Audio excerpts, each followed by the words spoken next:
নমস্কার বন্ধুরা, সকলে নিশ্চয়ই ভালো আছেন। আজকে আমি চলে এসেছি কলাই ডালের রসমঞ্জুরি নিয়ে।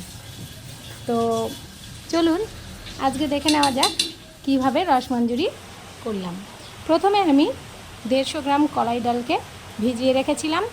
তারপরে আমি কলাই ডালগুলোকে জল থেকে ছেঁকে নিয়ে ভালো করে মিক্সার ব্লেন্ডারের মধ্যে দিয়ে পেস্ট করে নিয়েছিলাম।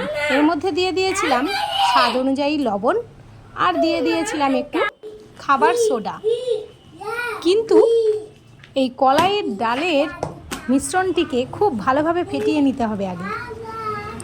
যেরকম করে আমরা বড়িটা বসাই ঠিক তাতে যতটা ফেটানো উচিত ঠিক সেরকমভাবে ফেটিয়ে নিতে হবে। আর এটা এতটাই সুন্দর খেতে লাগে। এদিকে আমি অন্য গ্যাসে একটা হাঁড়িতে জল দিয়ে নিয়েছি, 4 কাপ জল, 2 কাপ চিনি, আর দিয়ে দিয়েছি 3টে এলাচ ফেটিয়ে দিয়ে আমি জলটা ওদিকে শিরাটা তৈরি হতে দিয়ে দিয়েছি। আমার ফেটানো মিশ্রণটিকে, কলাইয়ের ডালের যে ফেটানো মিশ্রণটি আমার রেডি করা হয়ে গেছিলো, সেটা আমি কড়াইয়ে সাদা তেল গরম করতে দিয়ে তার মধ্যে ছোট ছোট বড়ার আকার দিয়ে ভেজে নিচ্ছি।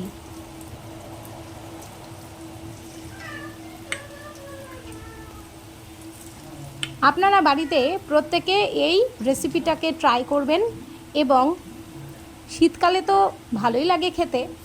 তো এছাড়াও যখন মন চাইবে তখন একটু মিষ্টি কিছু বাড়িতে এইভাবে বানিয়ে নেওয়াই যায়।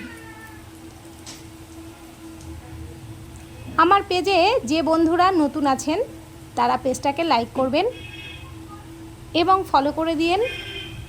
ভিডিওটি ভালো লাগলে ইউটিউব চ্যানেলটিকে সাবস্ক্রাইব করে দেবেন।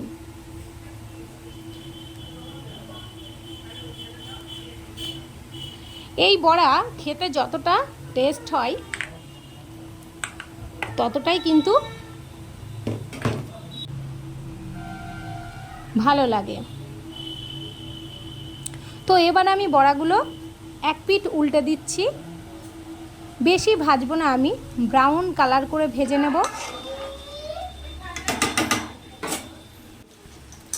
আমি এইভাবে সমস্ত বড়াগুলো ভেজে নিয়েছি, আমার ভাজা হয়ে গেছে দেখুন। এইবার আমি একে একে এই ভাজা বড়াগুলো রসের মধ্যে দিয়ে দেব। রসটা একটু ঠান্ডা হলে তবেই দেবেন। একে একে রসের মধ্যে আমি দিয়ে দিচ্ছি।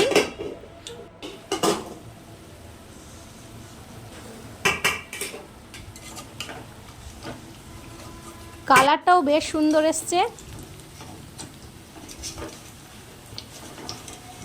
অবশ্যই করে কিন্তু আপনারা বাড়িতে ট্রাই করবেন। আর কেমন লাগলো রেসিপিটা আপনাদের, বা খেতে কেমন লাগলো আপনারা কিন্তু অবশ্যই জানাবেন। দেখুন আমি রসে দিয়ে দিয়েছি, এবার বাটিতে তুলে নিচ্ছি 2-3টে বড়া।